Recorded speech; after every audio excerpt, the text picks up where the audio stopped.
এইখানে যেই টাকাগুলো দেখতেছেন, এইখানে 9 লক্ষ টাকার কাছাকাছি। এই টাকাগুলো আমার না, আপনারা পাঠাইছেন।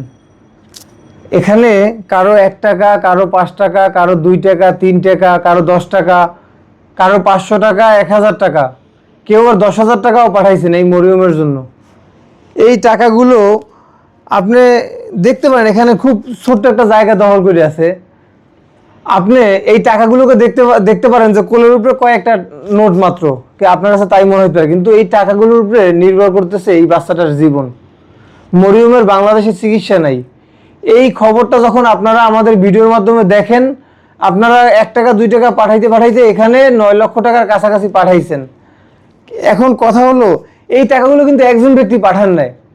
আপনারা এই যে কারো মাথার ঘাম ঝরা এই যে টাকাগুলো ইনকাম করা, কেউ স্টুডেন্ট ভাইরাও এখানে পাঠাইছেন তাদের টিফিনের টাকা বাঁচিয়ে ওর জন্য। কিন্তু সবার উদ্দেশ্য একটাই, মরিয়মকে সুস্থ করা। কিন্তু এই টাকাও মরিয়মের জন্য পর্যাপ্ত না, কারণ মরিয়মের উন্নত চিকিৎসার জন্য নিতে হবে চায়নার বেইজিং জিন্দু চিলড্রেন্স হসপিটালে, যেখানে শুধু আর অপারেশনের জন্যই প্রয়োজন 22 লক্ষ টাকা। এবং তো আসা যাওয়ার বিমান ভাড়া, সেখানে 1 মাস থাকতে হবে, সেখানে খাওয়া দাওয়ার একটা ব্যাপার আছে। তো আমি বলবো, এই বাচ্চাটার যেহেতু চিকিৎসা আছে, চিকিৎসার অভাবে এই বাচ্চাটার চোখের আলোটা যেন বন্ধ না হয়, ওর বাবা মায়ের কোলটা যেন খালি না হয়। আপনারা যখন এত দূর আগাই নিয়ে আসছেন এই বাচ্চাটাকে, তাহলে আগামীর পথগুলো আপনারা একটু সহজ করে দেন। এইখানে 9 লক্ষ টাকা এখনো পরিপূর্ণ হয় নাই। আপনার কাছে মনে হইতে পারে যে আপনার খুব সামান্য একটা দান, 5 টাকা 10 টাকা কি আর হবে, কিন্তু না, আপনার ওই 5 টাকা 10 টাকায় এই ছোট্ট বাচ্চাটার জীবন ওই 5 টাকা 10 টাকার উপরে নির্ভর করে। কারণ এই বাচ্চাটার তো চিকিৎসার টাকাগুলো ম্যানেজ করতে হবে, তারপর তো বিদেশ যেতে হবে, তাই না? তো আমি বলবো, এইখানে এই বাচ্চাটাকে এত দূর নিয়ে এসে আপনারা এই মাঝপথে আপনি বাচ্চাটাকে ফেলে দিবেন না।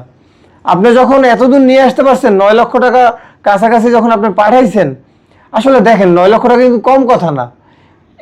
এইখানে এই যে একটা 500 টাকা একটা মাত্র নোট, এই নোটটা কামাইতেও একটা মানুষের সারাদিন চলে যায়। সেইখানে আপনারা এত টাকা আপনি এই বাচ্চাটার জন্য পাঠাইছেন, মানে এই বাংলাদেশের মানুষ যদি চায়, আমি বিশ্বাস করি এই মরিয়মের চিকিৎসার টাকা একদিনেও ম্যানেজ হতে পারে। এর আগেও দৃষ্টান্তমূলক সাক্ষী আপনারাই ছিলেন আবরারের চিকিৎসার ক্ষেত্রে। আবরারের চিকিৎসার জন্য 24 লক্ষ টাকা দরকার হয়েছিল, আপনারা প্রায় 25 লক্ষ টাকার মতো পাঠিয়েছিলেন। ওর বাবার দোকানের মালামালও কিনে দেওয়া হয়েছিল, শাকিলের কিছু টাকা টোকা তার সাথে অ্যাড করে। তো আমি বলবো, আপনার কাছে রিকোয়েস্ট যে আপনি যেন এই বাচ্চাটার চিকিৎসাটা এখানে আপনি থামিয়ে দিবেন না। এতটুকু রিকোয়েস্ট, এই বাচ্চাটাকে বাঁচাইতে আপনি এগিয়ে আসেন। এই বাচ্চাটাকে বাঁচাইতে আপনার 1 টাকা খুব গুরুত্বপূর্ণ। আপনি 1 টাকা সাহায্য পাঠান এই বাচ্চাটাকে। আর এই বাচ্চাটার ভিডিওটা পর্যাপ্ত একটু মানুষের কাছে পৌঁছাবার ব্যবস্থা করেন, একটু শেয়ার করে দেন। এই বাচ্চাটার ভিডিওতে আপনি একটা লাইক কমেন্টস করতে পারেন, শেয়ার করতে পারেন, যাতে এই বাচ্চাটার সম্পর্কে সারা দেশের মানুষ জানে যে মরিয়ম অসুস্থ। আপনার জায়গায় আরেকজন মানুষ এগিয়ে আসবে, আরেকজন মানুষ এগিয়ে আসবে। এভাবে করেই মরিয়মের চিকিৎসা সম্পন্ন হবে ইনশাল্লাহ।